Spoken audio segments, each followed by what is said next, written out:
Random. Il cinema per me è il mio modo più naturale di realizzarmi. I'm much more comfortable criticizing people behind their backs. Al otro, a Borges, es a quien le ocurren las cosas. Porque nada mejor que una buena historia.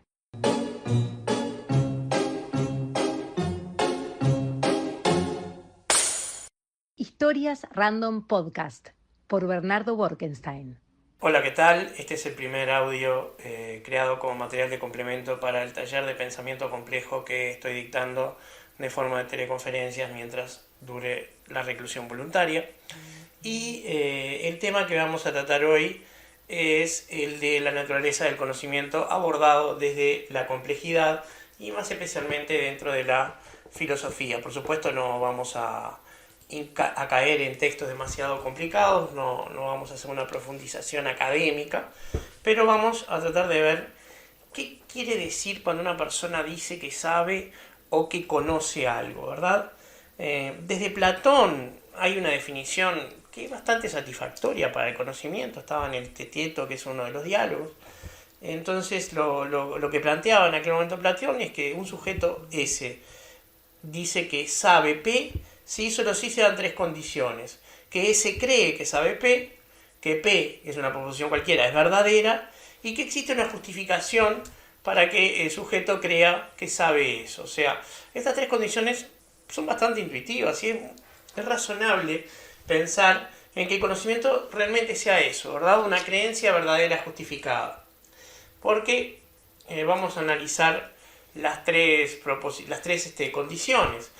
Por un lado, si el sujeto no cree que sabe, pues no sabe. Si yo no estoy seguro de saber algo, es claro que no lo sé. Por otro lado, está el tema de si se puede saber algo falso.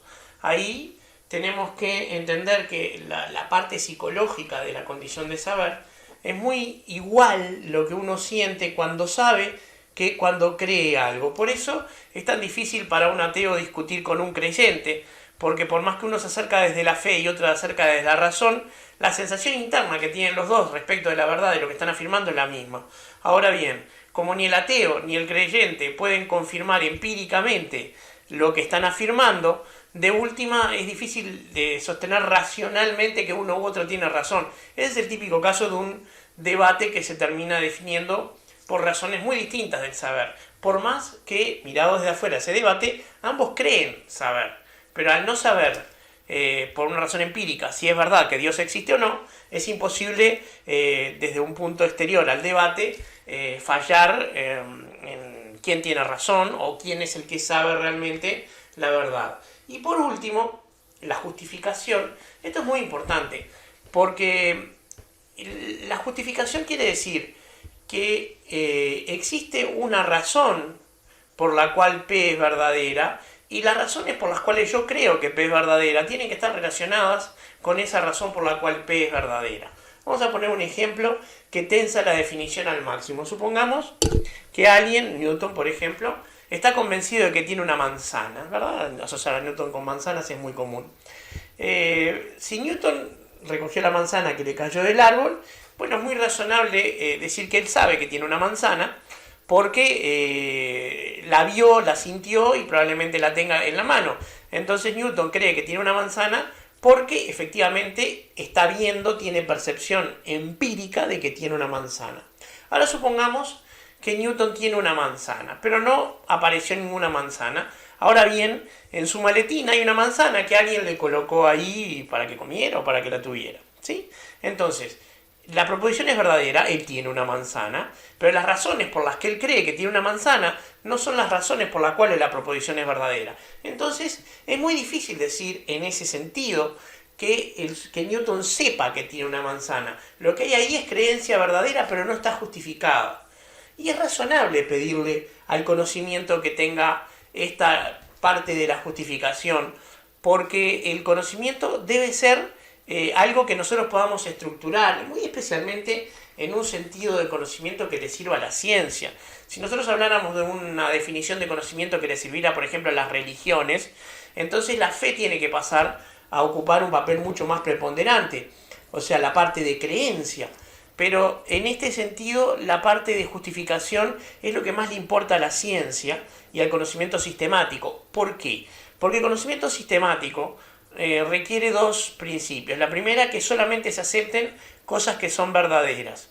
En el caso de la ciencia, se sabe que las verdades generalmente son provisionales, que siempre hay una posibilidad abierta de un experimento que demuestre falsa cualquier creencia que está aceptada, ya sea como teorema o como axioma.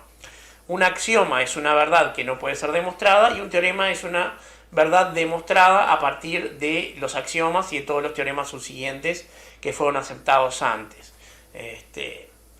Entonces, si nosotros, por ejemplo, quisiéramos demostrar el teorema de Pitágoras, el teorema de la hipotenusa y los catetos, tendríamos que dar primero por válido el teorema de Tales, o al revés, realmente no me acuerdo cuál, uno es previo del otro, y de esa manera, creo que el teorema de Pitágoras es previo al teorema de Tales, de esa manera los axiomas y los teoremas permiten descubrir nuevas verdades a demostrar. La ciencia y todos los métodos sistemáticos funcionan así. Y el otro principio es el de parsimonia.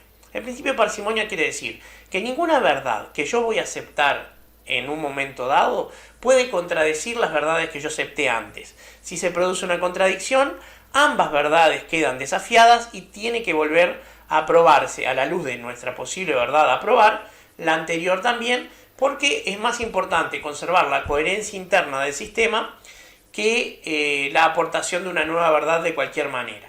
Esto es interesante saber porque en una época donde lo que llamamos falsas noticias o fake news priman, es claro que lo que violan constantemente las fake news es el principio de parsimonia. Son cosas que nadie probó para empezar y para seguir no guardan ninguna coherencia interna con lo que la ciencia sabe porque no se reparten, no se divulgan por los canales científicos. Entonces es imposible sustentar la fake news y por eso lo mejor para saber algo, por ejemplo, sobre los temas del coronavirus, es recurrir a las fuentes autorizadas. Hay que recurrir a las fuentes científicas y a las médicas en especial.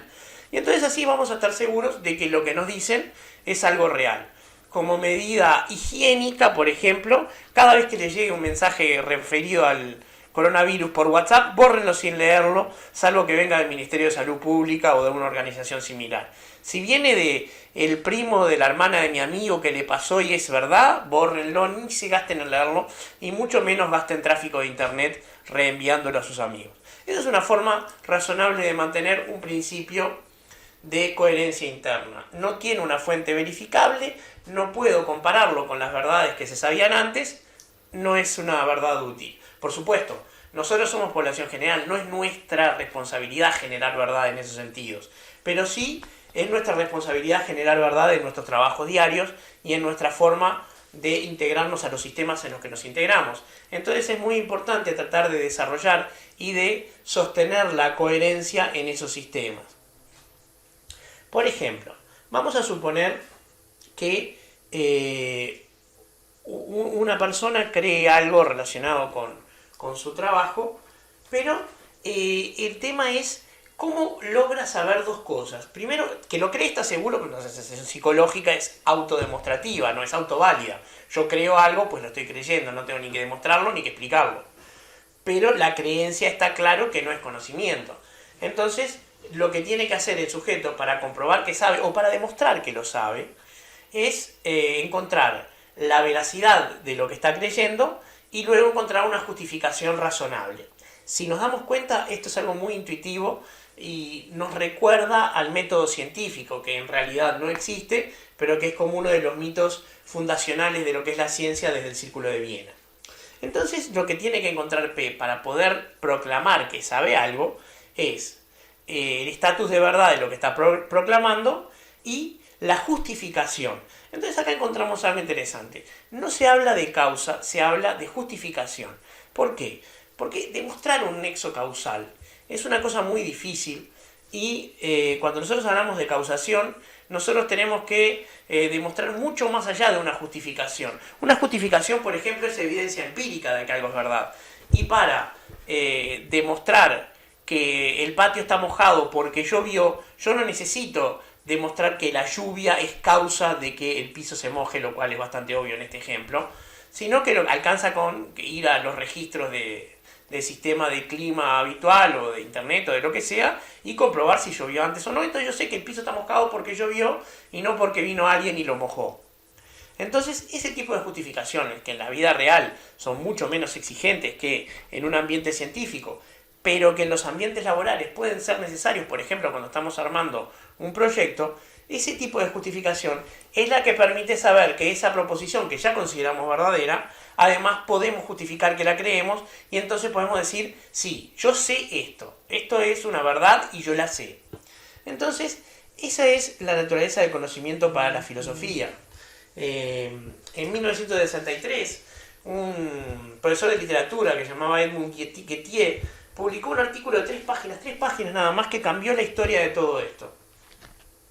¿Qué hizo Gettier? Simplemente tensó la definición al máximo, encontrando unos ejemplos que permitían llevar al límite la condición tripartita y decir si una persona que experimenta creencia justificada verdadera sabe o no.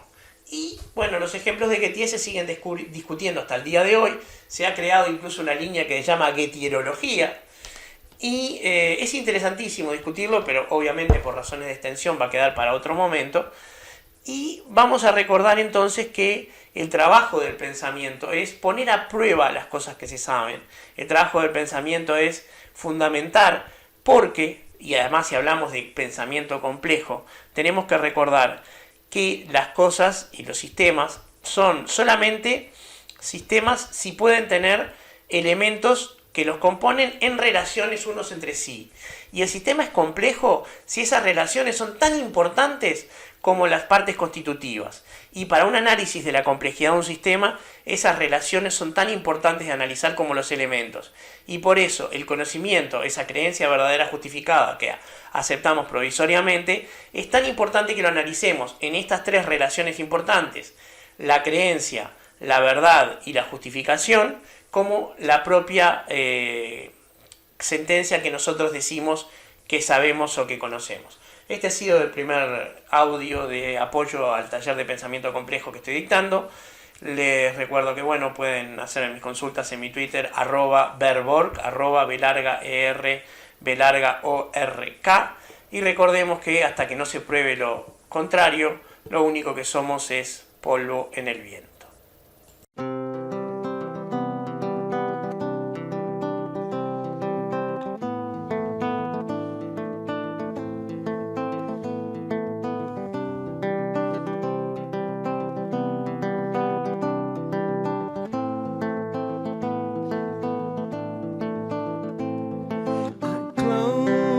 My eyes only for a moment, and the moment's gone.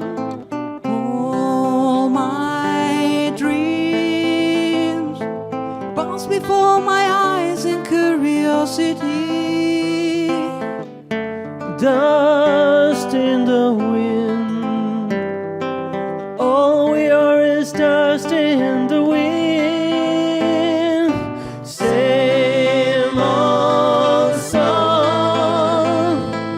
Just a drop of water in an endless sea.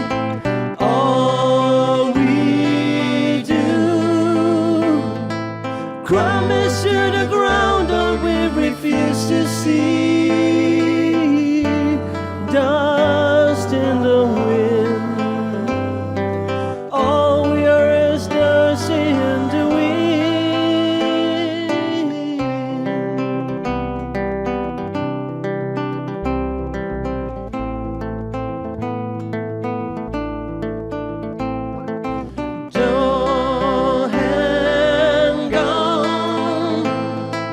Nothing lasts forever but the earth and skies.